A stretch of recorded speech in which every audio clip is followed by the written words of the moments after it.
Hello everybody and welcome back to Revisiting.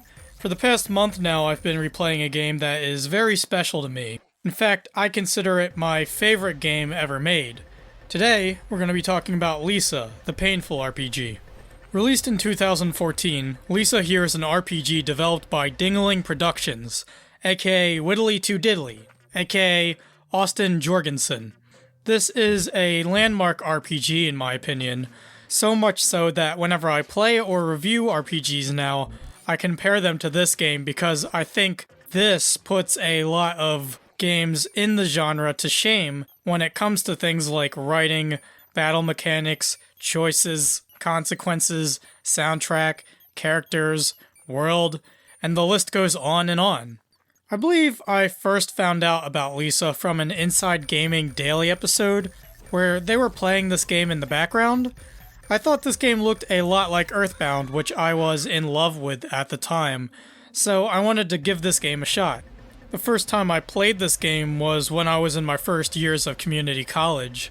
I went into the game totally blind on what the game was about, or what was going to take place in it, and I feel that was for the best.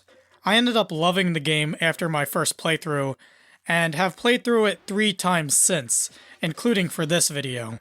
I am still able to come into this game and both remember extremely specific details and learn about new little moments I didn't know existed.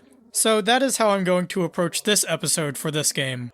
There will be no spoilers for the game here. If you would like to see an analysis of not only this game, but the trilogy of games Painful belongs to, HBomberguy has a great video called Lisa the Analysis on his channel. Just click the gray tag in the top right corner to go there and view it. Instead, what I did so that this episode didn't turn out to be really short is that I tried to find every interview with the developer of the game and read or watch them all, and took notes on what I thought was interesting about both him and the development of this specific title, The Painful. So let's start at the very beginning.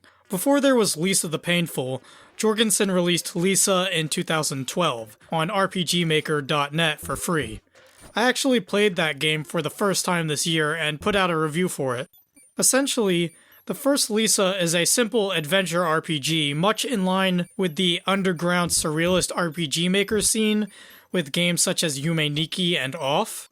If you want to know my thoughts on that game, again there will be a little gray box in the top right corner there that you can click. Jorgensen made the original Lisa just to get something out there and to make a game for the first time. However, for his next project, he set out to make a game bigger in scope that would have a wider release on platforms such as Steam.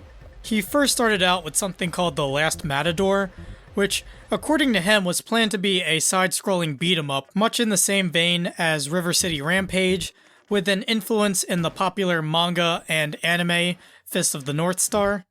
However, plans started to change when Earthbound, pro wrestling, and elements from Jorgensen's own life experiences started to add to his pool of influences. His next game would finally start to take form once he asked himself the question, what's the worst possible situation someone could find themselves in? Jorgensen then answered that question with, a world where only men exist, and the only female is an infant or a child. With that, Jorgensen decided to work on a sequel to the first Lisa game, which would later be retroactively called Lisa the First. The sequel would then just be called Lisa for a bit, until The Painful RPG would be added on as a subtitle. Jorgensen worked on this concept until he was confident enough to launch a Kickstarter campaign for the game, which included a playable demo for low-tier backers of the project. The game was advertised as being a tale of survival, sacrifice, and perverts. The Kickstarter itself was a huge success, raising almost $16,500, over double the asked goal of $7,000. The development of The Painful I found interesting, as when you play the game, there is all this stuff that's crammed into it, where a lot of it seems calculated. However, Jorgensen's planning for Lisa was actually very skeletal. About 90% of the game was made on the fly. It sounded like it was almost improvisational. Even when it came to the big moments of the game, Jorgensen didn't consult anyone about them. He very much went with what he wanted to do. The game also looks wildly different from other games made from the RPG Maker engine. If you're familiar with games made from the engine, you'd know that most of them are made in the top-down perspective. However, it took Jorgensen a lot of trial and error to turn that top-down perspective of RPG Maker into a side-scroller. It was even difficult to implement the illusion of gravity, as Austin had to put individual events at each of the cliff edges so the game would know when to make your player character, Brad, fall. Ultimately, I'm glad he went with the RPG genre as his base for this game, as I think this blows many other RPGs out of the water. And it seems as if Jorgensen was trying to upend the genre in a way. In interviews with him, Jorgensen states that he believes RPGs to be boring and tedious by nature, so his remedy to this is doing things like giving areas a human feeling to them, like giving them mystery or backstory, something to draw people in. He also packed a lot of content into the game. For example, there are a good handful of references to things Jorgensen likes. The Mother Earthbound franchise's Lucas makes an appearance, the Mario Brothers show up, the Dismal Gestures show up, the Super Best Friends show up. There are tons of references to pro wrestling. There is even a wrestling federation named the EWC. The mechanics are also really worth mentioning. There is a lot to like about how Lisa plays. As mentioned before, Lisa is a side-scroller, like a Mario game, but an RPG. As such, the world of Lisa is designed to be explored, and will often have hidden areas strewn about its environments. As you play as Brad, you'll encounter many enemies in your path. The style of battling is very similar to what you would find in Earthbound, but there are some twists in my opinion that make it more interesting. One twist would be the fighting styles your party members will have. Each party member will have their own unique abilities and style, so it's hard to make a blanket statement on all of them, but I can narrow down the basics to 3 main fighting styles. First is the martial arts fighting style, where when you attack, you are given the WASD buttons to mash, each representing a different move. You can chain up specific moves to execute a stronger ability. For example, typing WSD while Brad is attacking will cause him to hit his opponent 3 times, and then launch a fireball at them. Of course, your abilities can also be accessed regularly through a menu command, but you won't get the extra damage output. Second is the technical points fighting style, where instead of your usual magic points system in an RPG, your technical points, or TP, will build up as you attack and as you are hit. You can spend these points to execute special abilities. For example, Olan the Sniper can spend 5 TP to hide and gain a vantage point, making him harder to hit. Finally, there is your classic fighting style, where you are given a maximum amount of magic points and you can spend those to execute stronger abilities. For example, Terry Hintz will use 10 points to inform you on techniques. Status effects are also extremely important in battle. They're not like other RPGs where they can be largely ignored. They can be ride or die in Lisa, and there is a great variety of them. You can make your opponent wary, make them feel weird, piss them off, set them on fire, scare them, make them wet, make them greasy, make them bleed, paralyze them, poison them. You can be super cool, you can stink, you can get drunk, you can go through withdrawal, you can even be made to cry. There is so much variety to the effects here that you can really pile them on and make a strategy out of them. This game also has the best use of items I've seen in an RPG. As mentioned earlier, the world of the Painful can be explored, but it also exists within an apocalypse, so resources are sparse, meaning that running into items might as well be the equivalent to running into a gold mine. Each item has its specific use, so losing or using anything can be a savior or a curse, especially with the healing items. I also mentioned the party members you can gain as you go through the game. There are 30 recruitable party members in total, and all of them are pretty unique. Each one has their own little personality traits, backstory, fighting styles, vices, and victory speeches. You can tell each character was given a fair amount of consideration as they were being made. Characters can also be addicted to certain things, or have no way of attacking outside of a few skills. Or any other negative attributes, giving them a sense of balance, while also giving the player an incentive of swapping around and seeing what's best for their playstyle.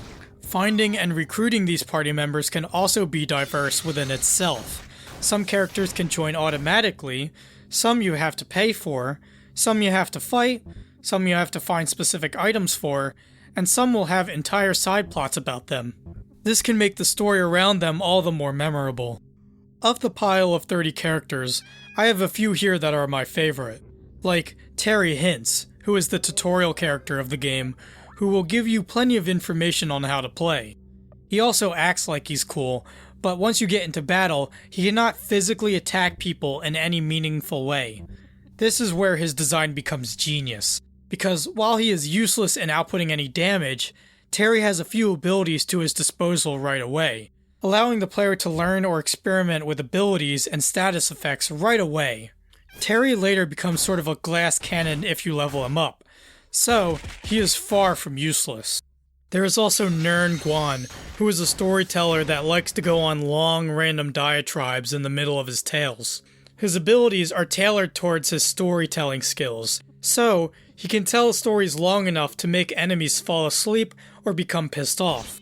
However, by far the best character in the game is your player character, Brad Armstrong. Brad Armstrong is a martial arts teacher with a less than ideal upbringing, warping him into a drug-addicted, wallowing nobody who seems to have given up. Brad is the center of the story, and the character you will latch onto the most. His story is tragic all the way through, and he is constantly being beaten down by life. Which is why once he finds the last remaining girl, who is an infant, at the start of the game, you can really get into Brad's motivations for the rest of the playtime. And he's not that hard to understand, which makes his character all the more engaging. Jorgensen stated in interviews that the player does not have control in the game. They are Brad. I can see where he's coming from on this. The entire game is like you're watching Brad go on this journey, as if you're some outside detached force, which you are. Jorgensen wants you to reflect back to what you've done with and to Brad by the end of the game, and the way he went about Brad's character makes that effectively happen. Another great attribute of Lisa the Painful is the soundtrack of the game, which I think is brilliant, and I'm not alone. Music enthusiast forum and database rateyourmusic.com rates the soundtrack as the 40th best video game soundtrack of all time, and has a place amongst the site's top 5,000 albums of all time, sitting around the 2,200 mark. The soundtrack itself was mostly made by Jorgensen under the name Widdly Too Diddly, with the help of several contributors, and what you get here is almost 3 hours of music. Austin talked a bit about how he made the music here, saying that he sometimes made tracks of the soundtrack by heart, while other times he considered the feeling and the tone. He also said that every track could be described as a parody of an established song or genre, which you can definitely get for some of the tracks here, like Exploding Hearts, which sounds like it's straight out of the Streets of Rage games. A lot of the tracks feature interesting uses of sampling, while others are spacious tracks used for relaxing moments or moments of horror. The music is dynamic and changes within tracks' short runtimes, offering an interesting hook to each track. Songs can range from quiet and relaxing to loud and bombastic. There are lots of loud, warped synthesizers. The styles featured here are kind of a mess, with no one distinct sound defining the track listing. Some of my favorite tracks include Summer Love, All Hail the Fishman, Live in Joy, Bath Boys, Blood Simmer, which has this great bass line to it, with this clap-like percussion behind it, and so much more.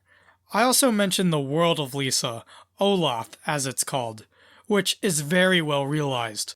Oloth is a world in which is made up of only men, because before the game takes place, there is this event called the White Flash that causes the death of every human female.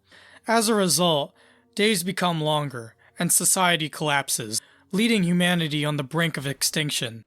As a result, Oloth is very barren and apocalyptic, with its inhabitants being wild animals and men that are either crazed, perverts, addicts, or even suicidal.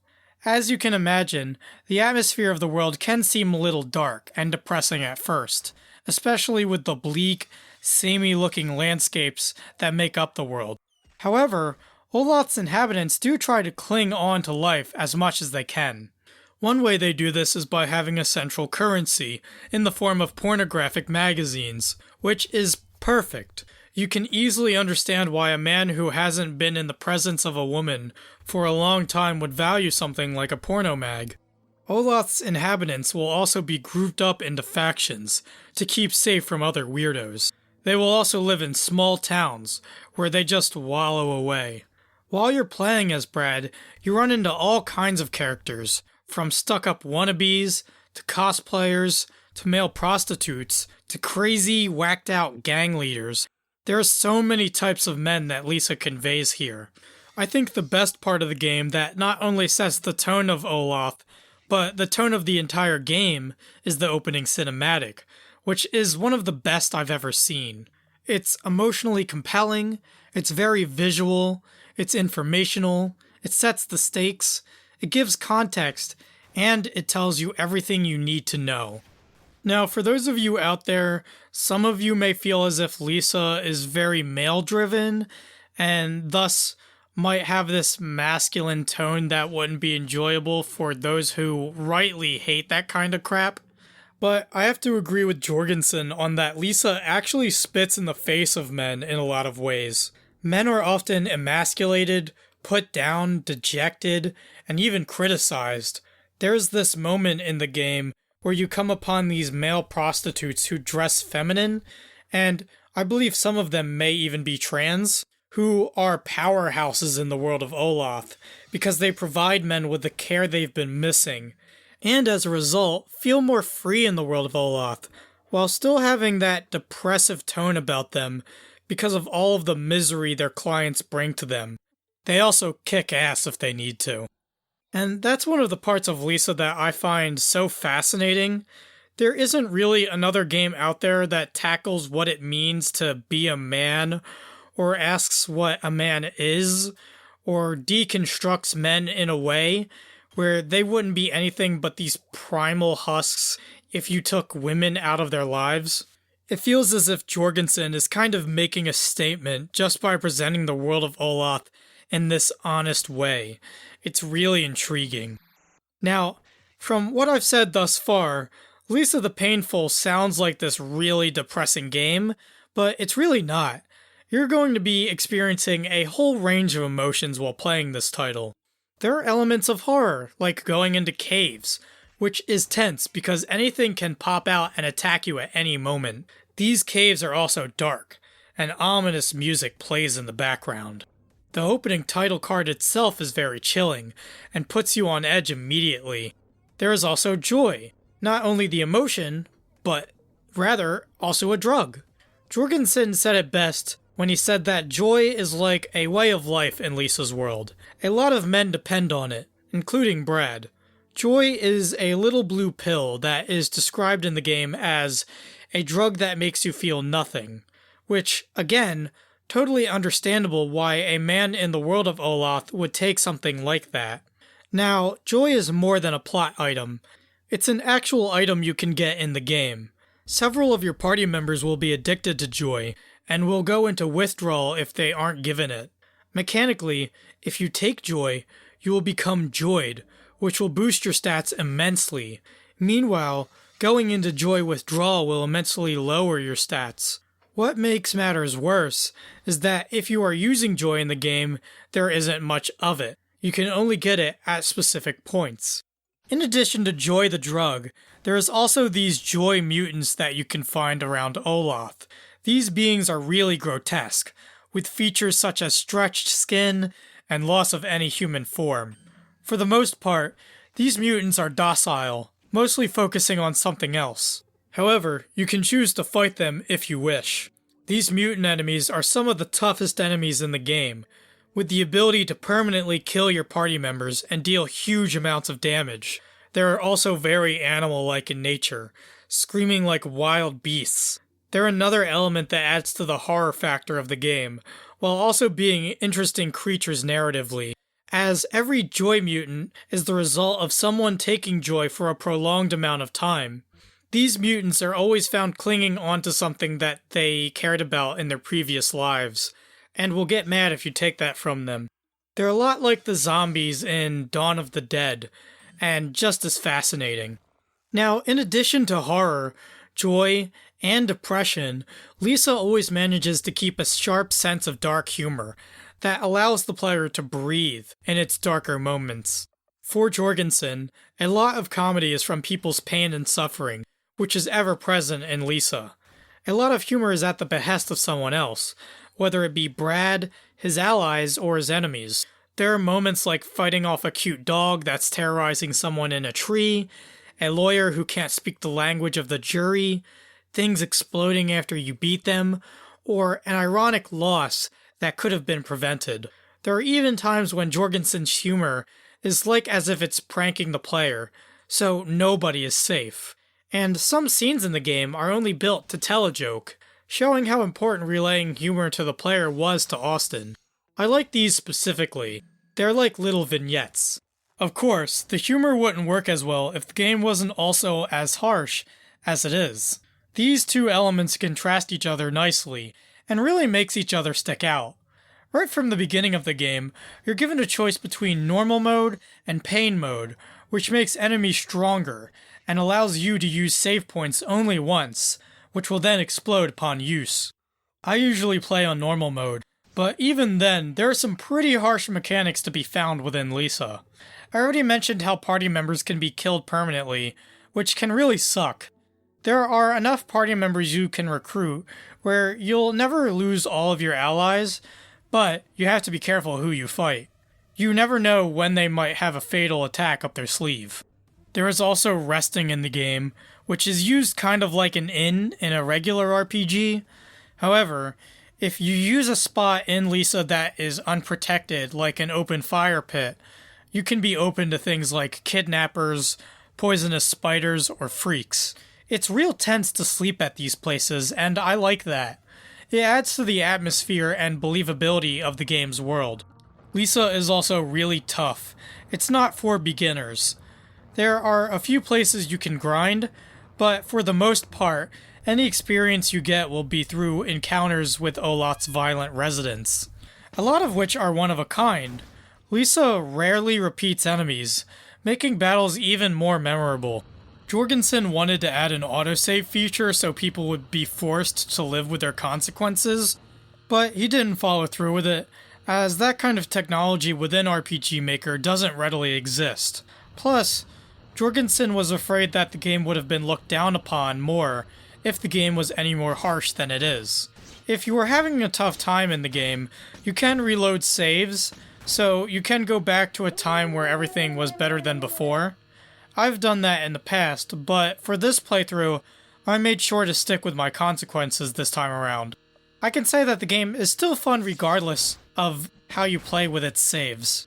Now, of all of the things I love about The Painful, the best attribute this game has, and what makes it so memorable, is Jorgensen's writing and his writing style. The way he writes his characters and scenarios and all that really makes this game as great as it is. In a Tumblr post, Jorgensen described his key tools for writing stories as such. The story needs to have love, it needs to tap into something primal, there needs to be a healthy dose of irony, and the story always needs to make the problem worse. All of these are present within Lisa, especially with the choices and the themes that the player is presented with throughout the game. There are themes of sacrifice, loss, honesty, and choice. Choice is the biggest theme of all. Austin has said in interviews that the thing he hates most is when a game gives him a choice, and it's very obvious that a majority of people will pick the same outcome. So, what Jorgensen has done as a result is present the player with extremely tough choices that have a direct impact on gameplay, which is wild. Normally, moral choices often don't affect the gameplay, therefore they take away from the gift of being an interactive medium. But Jorgensen breaks convention by making the game and the story into one singular decision that will leave ramifications on the player that will stick with them the entire game. And of course, knowing what the right choice is a problem. Jorgensen asks, if you're going to make the resolution black and white, then why even bother with it at all? None of the choices here are so binary. You will be gaining and losing no matter what choice you make. Of course, these choices aren't shrouded in darkness where you couldn't possibly know the outcome. The player will always have some sense of what the outcome will be, and how it will affect gameplay. And Jorgensen absolutely knows what he's doing with these. He knows that if you make a tough choice, and it either greatly hinders or aids you, it adds a lot more weight to the situation. It always makes the problem worse in some way, and raises the stakes. A big theme of the game is people doing what they think is right, with the problem being that what's right for some is not right for others. And it will subtly ask you things like, what do you value more? What's more important to you? Playing through Lisa is like going through a really tough personal experience. It hits you hard. It gives you what Austin calls the most difficult type of choice we make in real life. To follow your heart, or to follow your brain. The way Austin Jorgensen describes the Lisa the Painful experience is that you are always battling against the game. You are constantly faced with adversities and tough decisions, and it's up to your skills to survive in this screwed up world. And Jorgensen made it a goal not to make a statement about aspects of the game, but instead presents the player with a world where these things are present. This leaves room for the player to interpret the content of the game in their own unique ways, and come up with their own conclusion as to why things are the way they are.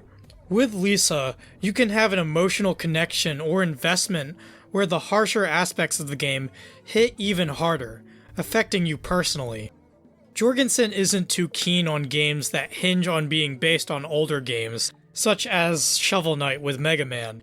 And I think with The Painful here, he has carved his own unique experience that isn't very comparable to the influences he started with.